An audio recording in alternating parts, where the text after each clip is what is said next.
Y vamos a comenzar entonces con la primera exposición, Enredado en la Red, como dije, Desafío a la Red Asistencial. En esta oportunidad nos va a presentar la doctora Daniela Graven. Ella es la directora del Servicio de Salud Metropolitano Occidente. Es médica cirujana, especialista en obstetricia y ginecología de la Universidad de Santiago de Chile, de un diplomado en Gerencia Social y Políticas Públicas de la FLACSO, ¿cierto? La Facultad Latinoamericana de Ciencias Sociales. Además tiene un diploma en Gestión de Calidad y Seguridad Asistencial para empresas de la Pontificia Universidad Católica de Chile. Doctora Graven, por favor, enredado en la red entonces.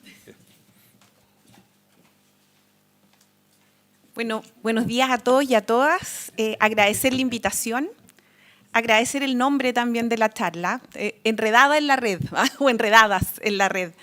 Efectivamente es un título bastante provocador y tuve que preguntar qué es lo que esperaban de una gestora de la red. Hablo de gestora y no de directora, y en la exposición les voy a explicar un poquito más por qué. Y plantear qué es lo que se necesitaba y cuál era la idea. Y lo que me plantearon es que son insumos, ¿cierto?, para una discusión del colegio médico, para una discusión con tiempo, no en la contingencia. Y en ese sentido espero cumplir las expectativas. Veamos si avanza. ¿Ahí? A lo mejor hacia el... No se va a pasar. Bueno, lo primero es desde dónde hablo. Que lo han dicho las anteriores personas, las redes y ser gestora de una red como el Servicio de Salud Occidente creo que es importante para que nos localicemos en la conversación desde dónde estoy hablando. El Servicio de Salud Occidente es un servicio que tiene 15 comunas, pero en las fotos que ustedes ven acá al lado, una es Alhué y otra es Renca. Alhué tiene 7.000 personas, una densidad poblacional de 9 personas por kilómetro cuadrado, casi 880 kilómetros cuadrados. Renca, por el contrario, tiene 24 kilómetros cuadrados, viven 160.000 personas y tiene la población de Alhué por kilómetro cuadrado, o sea, 7.000 personas en un kilómetro. Esto quiere decir que cuando se define que las redes se articulen por territorio, lo primero que un gestor o una gestora tenemos que hacer es posicionarnos dónde estamos, desde dónde voy a gestionar salud. Y eso es lo primero que les quiero contextualizar. Ahí. Nuestra red es una red que, a pesar de estar en la región metropolitana, tiene casi un 11% de ruralidad, tiene un 25% más o menos de pobreza multidimensional sobre la pobreza multidimensional del país, y cuando uno mira comunas como Cerro Navia es más de un 36% y comunas como Talagante es distinto. Y en ese sentido también los determinantes sociales son factores que nos hacen mirar nuestra red. Asimismo, la población migrante, que ha sido un desafío hoy día para todos quienes somos gestores de la red. En nuestro caso tenemos casi un 10% de población migrante.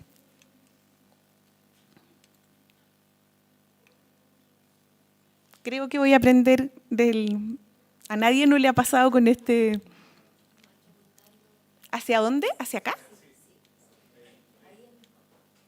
No, pero iba para el otro lado. ¿Es el del medio?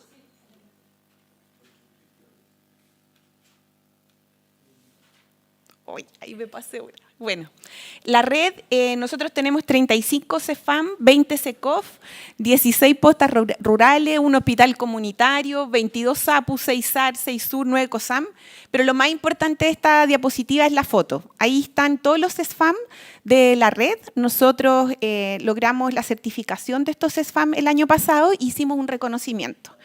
¿Y por qué les pongo los SUR, doctor Sandoval? Los SUR son los centros de urgencia rural, los servicios de urgencia rural. Así que tengo muy buen oído, ¿eh? Eso es una cosa positiva cuando uno está exponiendo, así que les pido que ningún problema en eso. Pero claro, tenemos muchas siglas además, pero las siglas representan dispositivos de salud. Y eso es muy bueno porque son dispositivos de salud que se han ido adecuando también al territorio. Y en eso, en este último tiempo, tenemos los SAR, que son los de alta resolutividad, y los SUR, que son rurales, y que la verdad es que han logrado mejorar bastante la resolutividad de la atención primaria. Siempre se parte definiendo la red desde los hospitales. Voy a seguir siendo insistente en que partí al revés, definiéndola desde los dispositivos de atención primaria. Y también nuestra red tiene hospitales. Tenemos 3 hospitales de alta complejidad. El primero de Chile, como se dice, el San Juan de Dios. El Hospital Félix Bulnes, un instituto de especialidad, un CRS. Y tenemos también, entre toda esta infraestructura, tenemos muchos déficits. Nosotros tenemos 1,2 camas por 1.000 habitantes, cuando en Chile el promedio más o menos es 2,1, 2,6. Y a nivel de la OCDE lo que se plantea es 4. Por lo tanto, esta red de 1.300.000 personas tiene 1,2 camas. Si miramos Talagante, la provincia de Talagante, 0,5 por 1.000. Por lo tanto, a pesar de tantos dispositivos, aún hay un déficit importante ahí. 37 quirófanos de cirugía mayor. Quiero destacar una estrategia que ha funcionado en la red últimamente. Nosotros tenemos 325 cupos de hospitalización domiciliaria.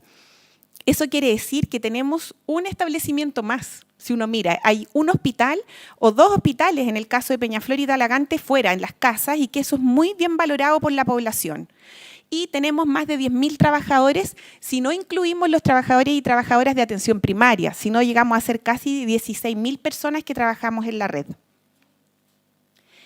Números, no voy a analizar esto porque me voy a concentrar en la red y me voy a demorar el tiempo que me pidieron, voy a hacer lo posible, pero con todos estos dispositivos, con todas estas personas que trabajan en la red, logramos producir 60.000 egresos. Todos estos números, si uno los compara, son 2023. Si uno los compara a 2022, todos han ido al aumento.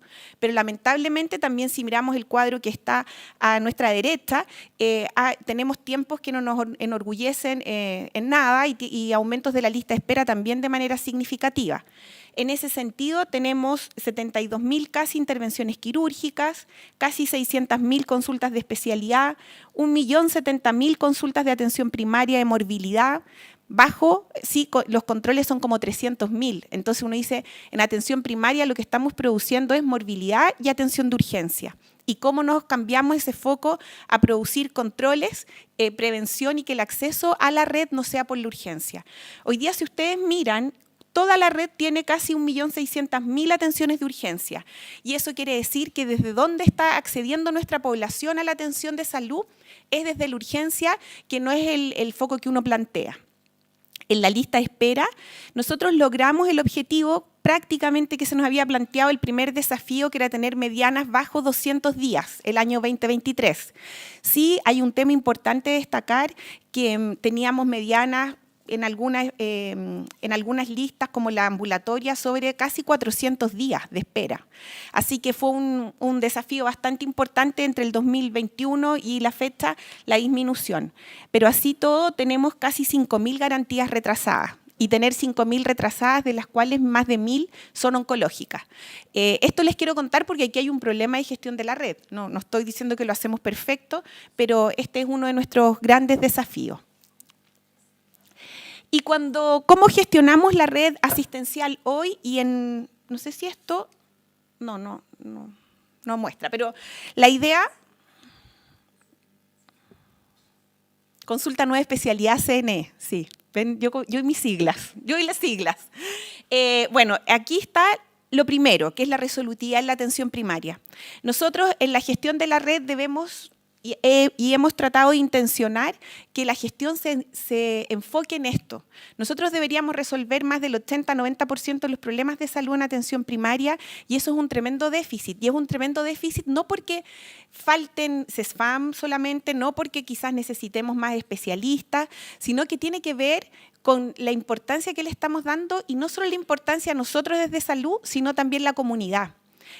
Tenemos mucha relación, mucho consejo de usuario, consejo de desarrollo local, con el que me relaciono bastante, y les digo, por favor, créanle a su CESFAM. Yo sé que es el establecimiento con mayor confianza, pero cuando alguien tiene dolor abdominal y el médico de atención primaria lo examina y le dice, tómese este medicamento, cambie su estilo de vida, la persona dice, no me hizo nada. No me pidió una ecografía, no me pidió una endoscopía, no me dio una receta, por lo tanto no le creo. Vuelve a consultar, y el médico al segunda, tercera consulta, ¿qué hace? Una interconsulta. ¿A quién? Al gastroenterólogo. Nosotros tenemos tiempos de espera en gastroenterología gigantes, y esa persona lo que necesita es creer en esa atención de salud. Y también ese médico de atención primaria necesita herramientas para ser más resolutivo, poder tener exámenes, poder tener ciertos arsenales. Y con esto, y yo que soy gestora de un servicio, les quiero decir que sí estamos mirando esto, porque creemos que ahí está el foco. Referencia y contrarreferencia. Y en hospitales, trabajar en la autogestión, que era un poco lo que planteaba también el doctor Lastra. Nosotros tenemos que lograr no desenfocarnos y no perdernos del rol que tiene en la red cada estructura. Los hospitales y los equipos clínicos, tanto de atención primaria como de hospitales, saben qué hacer, saben cómo hacerlo, y mi rol desde la gestión es coordinar la red. El rol desde el ministerio es dar un enfoque rector, un enfoque normativo. Y cuando esos roles se empiezan a mezclar, finalmente quedamos un poco enredados en la red, como decía, ¿cierto?, el título de la canción. Y hoy día lo más importante también es mirar la experiencia usuaria. Porque ¿qué dice el usuario que está en esta red? ¿Siente que fue resolutiva la atención primaria? ¿Siente que tuvo continuidad de la atención? Porque si no logramos eso, finalmente se vuelve y es redundante, y hay policonsulta, y hay consulta de urgencia, y no hay capacidad de asumir, por ejemplo, una enfermedad crónica, por ejemplo, una condición de salud. ¿Qué nos entrega como herramienta la red para poder gestionar? Y lo que está al centro, estos 3 cuadritos verdes, quiere decir lo que una gestora de la red tiene que tener claro para poder articular bien la red. Tener un diseño de red. El diseño de red, yo creo que muchos acá han trabajado y tienen mucha experiencia en este tema, pero igual es importante plantearles que el diseño de la red lo que nos permite es decir, este territorio del occidente, estas 15 comunas, estos establecimientos van a funcionar de esta manera, sus brechas la siguiente. Al tener esta brecha, hablo con los alcaldes y les digo, esta es la brecha que ustedes tienen en CESFAM, en COSAM, por lo tanto, si el alcalde quiere un nuevo CESFAM, ¿está en el diseño de la red? ¿Tiene sentido? ¿Tiene sentido construir un nuevo hospital? Y esto nos marca un contexto que permite que alguien pueda gestionar la red por 4 años y si viene otro, tome este diseño de la red y lo continúe. Si no, efectivamente la fragmentación o los avances no se logran concretar. Una planificación estratégica, la red tiene que tener un propósito común. Y cuando hablamos de la red, son todos quienes trabajan en ella. Si no compartimos lo que queremos hacer, esto no va a ocurrir nunca. Un plan bianual del CIRA. El CIRA es el Consejo Integrado de la Red. El Consejo Integrado de la Red funciona. Yo fui, les voy a contar, harto tiempo subdirectora médica de un hospital y cuando me citaban al CIRA me cargaba. Encontraba que era una pérdida de tiempo, ¿eh? Entonces, es importante tener claro una cosa, desde donde uno se para. Porque cuando yo estaba en el hospital, decía que pérdida de tiempo ir al CIRA. Ahora que soy directora de un servicio, digo, qué importante es el CIRA. Entonces, tenemos que lograr que esa importancia sea compartida y todos los actores de la red puedan tener claridad en este sentido. Después están las intercomunales y los consejos de usuarios. No, si no me voy a demorar mucho, así que no, pero esto que está aquí y las mediciones que están allá, que son herramientas que se han instalado en el tiempo, en estos 20 años, como son los compromisos de gestión, la acreditación de calidad, la autogestión hospitalaria, la certificación en el modelo de salud familiar, son herramientas que nos permiten decir, yo planifico, me mido y voy avanzando en esta línea. Acá, de manera muy general, también ocurre lo mismo en el ámbito financiero y en el ámbito de personas. En el ámbito financiero, en una red tenemos que tener claridad de todo esto, de los estudios preinversionales hospitalarios, del presupuesto que gestionamos, de los proyectos de atención primaria. En la red hay un factor clave y con el tiempo cada vez va a ser más clave, que es tener tecnologías de la información en red. Si no logramos tener eso, y que es un tremendo desafío, no nos permite la referencia y contrarreferencia, no permite la continuidad de la atención. Y por otro lado está todo el tema de personas, que tengamos claridad, la formación de especialistas, cómo vamos a hacer los convenios docentes. Todo esto es para contarles que cuando uno gestiona una red, gestiona todo esto, ¿ya? O sea, no gestiona la atención de una neumonía, gestiona todo lo que se tiene que hacer para que esta atención de salud pueda ocurrir. Y finalmente, y no menos importante, es el intersector. Cuando uno es gestora de la red, el rol y la relación con el gobierno regional, con los otros ministerios, con las seremías distintas. En el caso de salud y posreforma, en el caso de la región metropolitana, la verdad no se da, no tenemos un conflicto, al contrario, con el seremi trabajamos muy bien. Pero en regiones, otras regiones en que hay un seremi y un director de servicios, se superponen a veces las funciones, hay ciertos conflictos que mirar y en eso es muy importante el rol también, que cómo nos relacionamos con las delegaciones presidenciales, que pasan a tener un rol distinto, además de lo que es la gobernación regional. Entonces, tenemos múltiples actores que también se articulan con la red. Y bueno, avanzando, ¿cuál era la propuesta? Yo tengo este libro que es de los servicios de salud, el reglamento del año 80, que la verdad es que tiene muchas cosas que usamos hoy día, ¿eh? No es tan distinto. Y está en este color y es de algún doctor que un día lo voy a encontrar porque lo compré como en la calle, entonces tiene un nombre de alguien que no sé quién será. Y cuando hace 20 años atrás se planteó la reforma, y me imagino, con todo el respeto, está el doctor Sandoval acá, el doctor Lastra, todo, ¿qué se habrá pensado? Es como que uno siempre tiene la duda qué habrá ocurrido. Yo ya había salido de la universidad en todo caso, ¿eh? Y me acuerdo incluso haber estado como en contra, porque como que hubo un tiempo en que la moda era que todos los estudiantes de medicina no nos gustaba la reforma. Pero no nos gustaba porque no nos gustaba, no me acuerdo mucho qué argumentos teníamos, ¿ah? Pero era así, era así. El doctor Peña a lo mejor también recuerda, por eso dijo que me venía a escuchar. No era universitario, yo estudiaba en la universidad que él dirigía. Era el delegado, claro, era el presidente del centro estudiante. Bueno, no, en ese tiempo nos gustaban las movilizaciones, a lo mejor dice el doctor Mendoza, pero en ese tiempo estábamos en contra. ¿Ah? Estábamos en contra porque hay algo que también mencionaron en la jornada de ayer, que los cambios requieren cambios culturales, requieren participación, requieren política, requieren tiempo. Y a 20 años uno lo mira muy distinto, y esa es la reflexión que quiero compartir en las próximas diapositivas. Entonces lo que yo hice fue mirar el reglamento del 80 y mirar estos cuadernos que uno lo escribió en el modelo de atención integral de salud, el cuaderno 1 del MinSal. El prólogo o la introducción está hecha por el subsecretario, el doctor Salgado, ayer se lo comentaba, mi jefe le decía, doctor, voy a hablar de usted, pero bien. Y después el 8... El cuaderno, el del MinSal, el número 8, tiene el prólogo que está, que hace como un análisis, porque ese es del 2007, el primero es del 2005, el del 2007 hace un análisis de cómo ha estado la reforma, qué es lo que está pasando al poco tiempo, y ahí estaba de subsecretario el doctor Ricardo Fábrega. Y por supuesto mirar también el decreto 140, que es lo que nos rige hoy día a los servicios de salud. Lo primero que uno mira es que aquí antiguo hablamos de director de servicio, o ni siquiera director o directora, director. Y en el decreto hablamos del gestor de la red. Y eso es algo que primero nadie diría ahora con ustedes, la doctora Greive, gestora de la red. Todos me presentan como directora. Y si no logramos ese cambio, que yo también me digo directora, es difícil entender cuál es el rol que uno tiene al gestionar la red, que no es necesariamente una autoridad jerárquica, tiene que ser más horizontal. Y aquí vienen las reflexiones. Acá está, no espero que lo lean, pero es un extracto del discurso del presidente Lagos el 21 de mayo del 2004 en el Congreso. Y solo vamos a leer la primera oración, después podemos ver el resto, pero dice, y tenemos que mantener el ritmo de crecimiento de la atención primaria, con más especialistas, con más laboratorios, con más atenciones. Ahí es donde se da la verdadera batalla por la reforma de salud.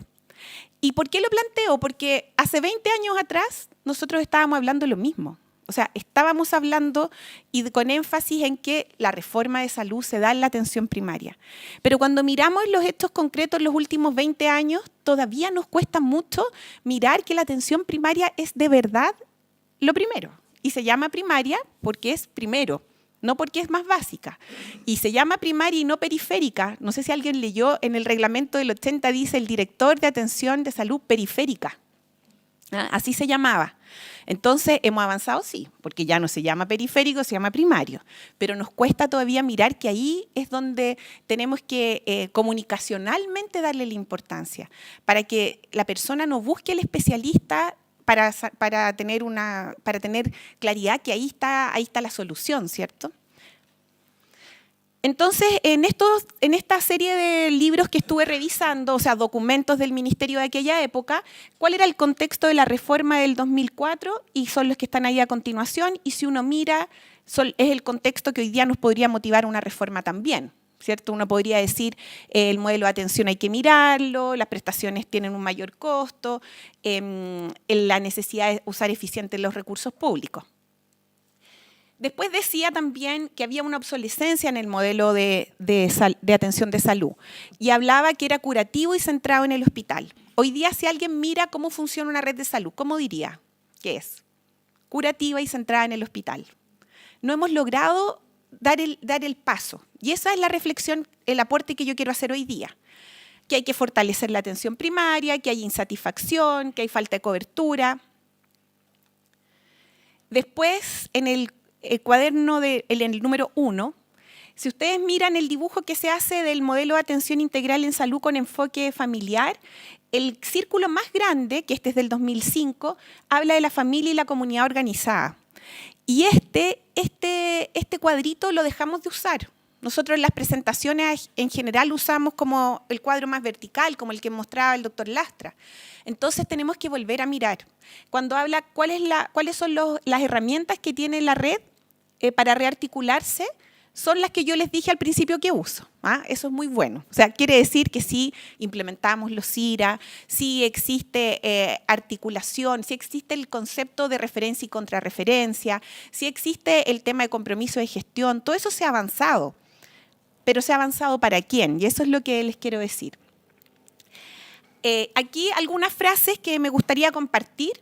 La red, entendida como un modo de organización, es un ente neutro cuyos efectos dependerán de la intencionalidad que guíe a sus gestores. ¿Cuál es el sentido de la red? O sea, en el fondo, ¿cierto? Los nodos de la red son los establecimientos. Quienes circulan por la red son los distintos, por ejemplo, la referencia y contrarreferencia, por ejemplo, el acercamiento territorial. Pero ¿cuál es el sentido que tiene la red de salud Occidente? ¿Qué es lo que estamos buscando en común? Y eso tiene que estar muy claro para que se sientan parte de una red los 10.000 trabajadores y el 1.300.000 usuarios que vivimos en esta red. Los lazos de cooperación que se den entre los integrantes de la red y la unión de sus voluntades influirá en el éxito del proceso de la reforma. Y ahí esto está muy claro que no tiene que ver con que yo haga el manual del CIRA, la planificación estratégica, el diseño de la red, sino logro que la red tenga una voluntad de trabajo en conjunto.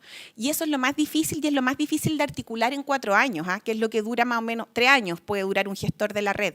Y ahí yo creo que sí hay que tener una mirada de cómo se logra dar continuidad a un trabajo y no se parte de cero cada periodo de cambio de autoridad. Lo otro es que no tienen por qué ser todas iguales. Y ahí la flexibilidad es un tema muy, muy importante. Como decían también en este libro del Ministerio de Salud, las redes deben tener capacidad de producirse a sí mismas y de recrearse continuamente. Tienen que ser autónomas, tienen que tener capacidad de supervivencia. Y esto no quiere decir que sea un desorden, porque tiene que tener una estructura, pero tiene que haber algo ahí que tenga cierta libertad para articularse. Y el liderazgo de una red no va solo con la autoridad, sino que va mucho con el ejemplo y con cumplir compromisos. Y eso efectivamente es algo que uno ve a diario, que tiene que ver con que si el gestor de la red dijo vamos a sacar adelante el proyecto de interoperabilidad, por ejemplo, entre una comuna y un hospital, y uno no lo saca adelante, ya, ¿para qué está la doctora ahí? No está cumpliendo, ¿cierto? Entonces, lo más importante es establecer compromisos que se cumplan, y eso establece un liderazgo más formal. Y para ir terminando con las reflexiones del pasado y pasar a los desafíos que yo creo que tenemos, sí quiero que leamos esta parte donde dice, en el caso de la salud pública chilena, a grandes rasgos, la cultura predominante desde sus inicios son el espíritu asistencialista y de beneficencia, con un sentido social y de responsabilidad del Estado por la atención de todos los enfermos, medicalizada y hospitalocéntrica, aún con un alto misticismo y compromiso con el sector, sus funcionarios resisten condiciones laborales a veces desventajosas que los desmotivan. La transformación de los servicios en redes asistenciales hará sentir su influencia sobre la cultura organizacional del sector público. Trabajar en red es distinto y a veces opuesto a las características descritas, que pueden generar crisis de adaptación y requerir un proceso intencionado de cambio cultural. De lo que se trata es que la cultura de la gestión en red vaya superponiéndose y termine imperando. No vamos a leer todo el detalle, pero tiene que ver con esto. Si nosotros no logramos esto, no vamos a lograr establecer redes sólidas que persistan en el tiempo. ¿Cuáles son los desafíos que yo veo para la red? Voluntad de los integrantes para vincularse y trabajar en red. Sigue siendo un desafío. Justo llegó mi jefe. Hola, doctor Salgado, ¿cómo está? Estoy hablando que estamos todos muy bien.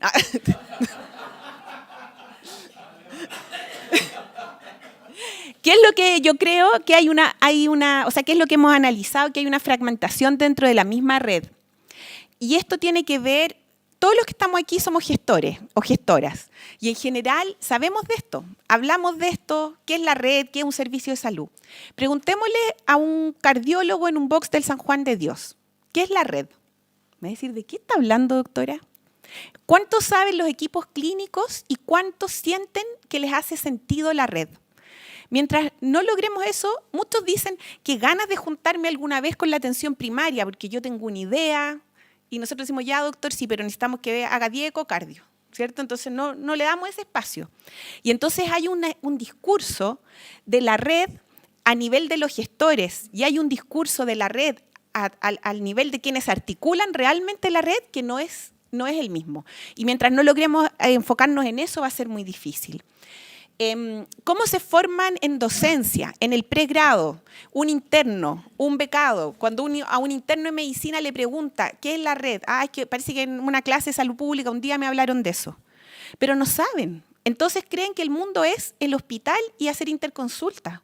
No tienen idea del trabajo en atención primaria, del trabajo en equipo, del trabajo multidisciplinario, y ahí va a estar la verdadera red.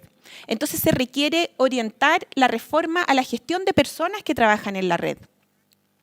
La comunidad, lo mismo. La comunidad tiene que valorar la red y tiene que les tiene que hacer sentido que sus problemas se resuelvan cercanos y en el territorio, es lo que hace sentido para que finalmente validen las atenciones que ahí se dan. Démosle a los especialistas que tenemos en atención primaria las condiciones para trabajar y en eso estamos haciéndonos cargo. Las herramientas de gestión deben ser un poquito más descentralizadas. ¿Cómo vamos a remirar los roles de la estructura de la gestión? Los gestores, por ejemplo, de la red, hoy día no tenemos herramientas de gestión de recursos humanos, de herramientas de gestión financiera. Nosotros prácticamente tenemos que aplicar una normativa. Entonces, si no podemos dar incentivos, si no podemos desvincular o vincular a personas, si no podemos cambiar remuneraciones, etcétera, es muy difícil la gestión de personas. Y eso hoy día no está entregada a la facultad en ningún servicio de salud. Y también tenemos que lograr una mejor articulación entre todos los sectores, divisiones, servicios de salud, etcétera. Finalmente, la esencia de la reforma del 2004, y es la reflexión final que yo quiero plantear, sí tiene sentido hoy día. Cuando uno hizo una reforma, por lo menos en el ámbito de gestión de la red, yo creo que hay que profundizar la reforma que ya se está desarrollando y que lleva 20 años. Nosotros tenemos que lograr que esta red realmente traspase todos los niveles de atención, tenemos que lograr que algunas de las declaraciones de hace 20 años se concreticen. Sí tenemos avances.